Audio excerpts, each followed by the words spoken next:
भोपाल के खान शाकिर अली खान अस्पताल और रसूल अहमद सिद्दीकी प्राइमरी सेंटर को भोपाल एमएलए आरिफ मसूद ने एम्बुलेंस का तोहफा दिया है। दोनों ही सरकारी अस्पताल हैं, लेकिन दोनों ही अस्पताल एम्बुलेंस की सहूलियात से महरूम थे।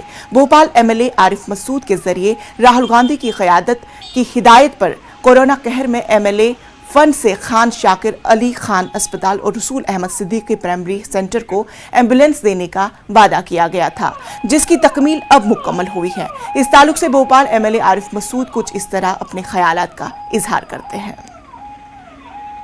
आदरणीय राहुल गांधी जी के निर्देश पर राजीव जी की स्मृति में 2 वेने एम्बुलेंस देने का राहुल जी ने निर्देश सभी जनप्रतिनिधियों को दिया था। उसका पालन करते हुए हमने उसी समय अपनी विधायक निधि से 2 वैन लेकर एक खान शाकिर अली खान हॉस्पिटल भारत टाकिज और एक रसूल अहमद सिद्दीकी प्राइमरी सेंटर जहांगीराबाद के लिए दे दिया था अपना बजट। क्योंकि सरकारी प्रक्रिया है, समय लगा आने में, गाड़ियाँ उन्होंने ख़रीदना थी, उन्हीं को भेजना थी।